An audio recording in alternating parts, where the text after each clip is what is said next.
So we're gonna show you exactly how Rod Wave's producers made the beat for Tombstone. This beat is super simple. You know what I'm saying? You gotta knock their head open with the 808. That's my whole goal that I'm trying to do. I'm trying to wake them up. I'm trying to get them out their sleep. What's poppin' gang? Today we're gonna be showing you how the producers on Hard Times for Rod Wave's album made the beats for him. If you wanna download all of the drums that I used in this video, there will be a link in the description where you can download them for free. Rod Wave's album pretty much hit #1 on iTunes, and there's a lot of songs on the top charts as far as like, being #1. I think he's #2. Justin Bieber is #1. He's Justin Bieber. But you're gonna be so mad how simple these beats are, and they literally are charting. I'm gonna show you exactly every tip that they use when making those beats, and then we're gonna take those same tips into our own beat. Let's go ahead and get started. And it was super easy. So let's just go ahead and start off with the guitar. As you can see, this is a guitar here. They got main notes at the top, root notes at the bottom, and then you got a little sprinkles here and there just to keep it full while you're just playing these 3 main notes. So let's go here and hear what this sounds like.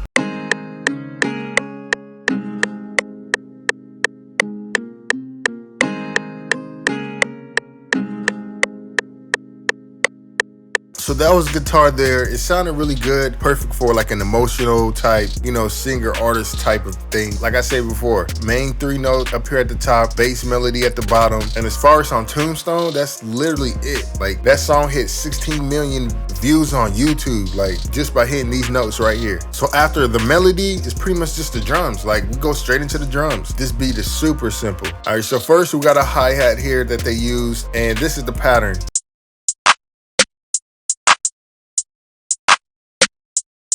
And they also added a snare just to give it more bounce and variation in the beat. And of course they added the clap in there, you know what I'm saying? You gotta add the clap. Next, they added this open hat in there that sounded really good. After that, they added a very simple 808, nothing too crazy, hitting just like 3 notes on that whole entire song.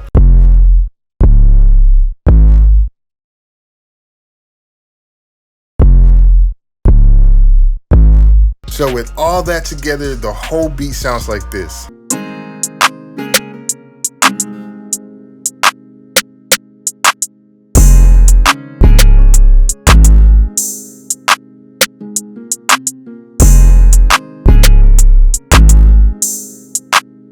And that's pretty much the whole beat that the producers made for Rod Wave on Tombstone. Next will be a song that Rod Wave and Polo G made together called Richer, and it's also on the album, and it's also charting as well, I think #7. I picked this song to do because I actually like the song a lot. So let me go ahead and show you exactly what those producers did on the album so you can take this into your own stuff. Okay, so kind of similar to the other beat that we did before, basically only using a guitar. Here we just have like, instead of 3 notes, just 2 notes, just bouncing off each other, and then another one, and then a little bit of sprinkles over here on the side, you know what I'm saying, just to fill up some of this dead space, this dead area, you know what I'm saying, when there's nothing going on but just some notes playing, you want to kind of do a little bit of something in there just to keep the attention of the listener. So let's just go ahead and play it real quick.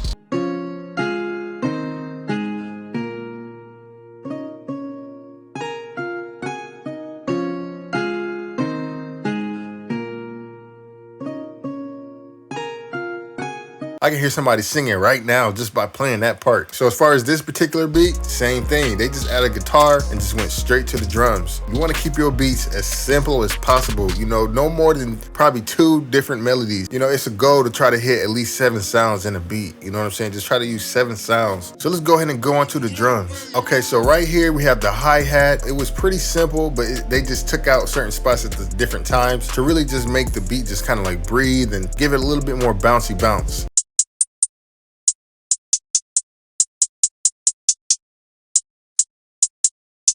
So that right there was the hi-hats, little complex, not really, but it's more so just letting the beat breathe at certain times and giving the hi-hats a little break for a bigger impact. Of course, we got the claps in there, you know what I'm saying? You gotta add the claps. Next, we got the same type of snares in there, adding the bounce to the beat just to make it a little bit more, filling the gaps in the open spaces.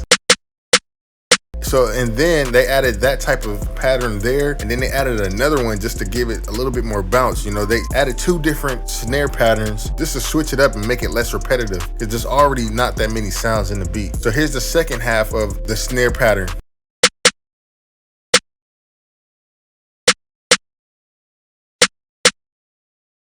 Similar to the first beat I played, they added the same exact open hat in there. Right on the downbeat where the beat starts in and kicks in, that's exactly where they added them. So next would pretty much be the 808, and I like the 808 in this beat. It's very melodic. Normally you don't see 808s played like this. They played the 808 in a very like instrumental way. So let me just play the 808 real quick.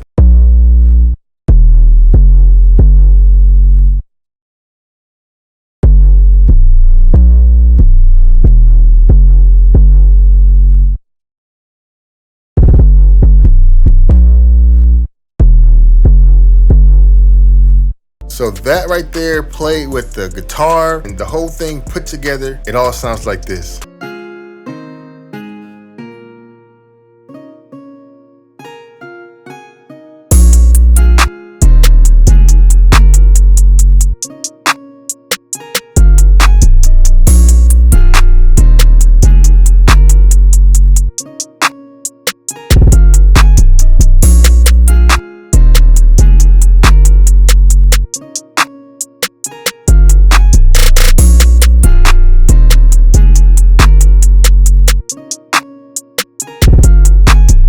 So that right there is the beat to the song from Rod Wave and Polo G called Rich. I thought that beat was so dope, even though it was super simple, you know what I'm saying? Probably like 7 sounds in there. And we're gonna take these own tips into our own beat. But before I do, I just wanna talk about this book called All About the Music Industry. If you're serious about getting into music, you should know at least the business side of it. Read this book, you can check it out for free using Audible. You can listen to it while you're working out, while you're running, while you're laying down, getting ready to go to sleep, while you're driving your car, taking a shower. It's really no excuse to not get this information. You literally have nothing to lose. Click the link in the description to listen to this book for free. So like I said before, we're gonna take these same tips into our own beat, making a Rod Wave type beat that he would definitely get on using these simple methods. You know what I'm saying? You don't want to add too many sounds in there. You know, a lot of songs today are really simpler than you think. You want to let the artist be the main instrument. You might be thinking, something got to go in here. It's missing something. It's missing something. Well, it's the artist. The artist is the last thing that it needs. Both of these beats that I played sounded like it needed something. It sounded like it was missing something. Like I need to add some strings, some plucks. No, it was the artist is the last plug-in. So here we got my beat that I made based off of those same exact tips as the other ones. We got the main chords here playing 3 chords, and then we got some sprinkles to just fill in the gaps. You know what I'm saying? You want to make it more entertaining filling in those gaps. So let's just hear the guitar real quick.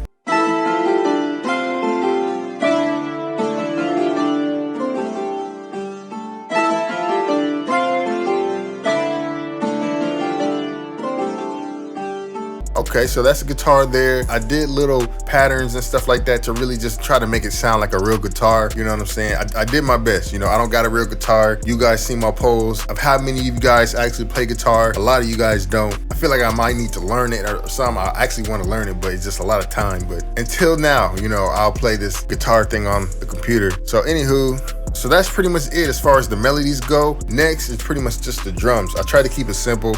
Didn't want to use too many sounds. I know it may sound like is missing something like strings or something, but don't even think too hard about it. Let whoever gonna rap on it be the last artist. You know what I'm saying? All right, so here's my hi-hats here. I wanted to keep it same and simple, just like the last couple songs that we just played. I just wanted to keep it simple, nothing too crazy. Got a couple rolls here and there. Let's hear it real quick.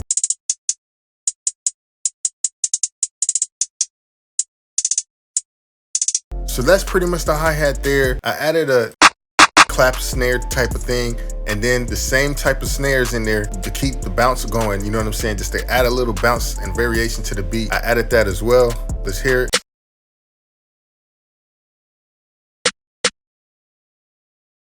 And then, just at the end of the beat, I added this little roll thing. I wanted to add some hip hop elements to the beat, I wanted to do that. Next, I added those same open hats as the last 2 beats. They were using the same one.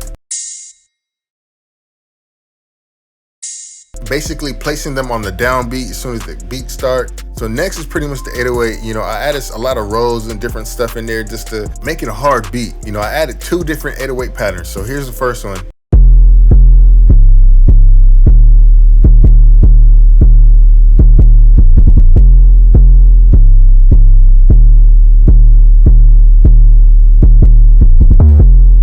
So that's the first pattern that I added. That's the main pattern. But when I wanted just to wake the listener up a little bit, just add some variation in the beat, you know what I'm saying? You gotta knock their head open with the 808. That's my whole goal that I'm trying to do. I'm trying to wake them up. I'm trying to get them out their sleep.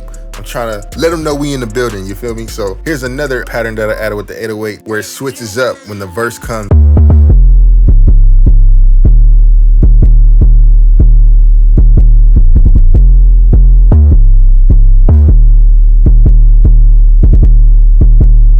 Yeah, so when that plays, that's gonna wake them up. You know, they're not even gonna expect it, which makes it even harder. So basically, I'm gonna play this beat at the end of the video. Hopefully this video was able to help you make rod wave type beats. Let me know what other type of beats or tutorials you wanna see on this channel. Hopefully you guys stay safe. And remember, it's only a matter of time. Peace.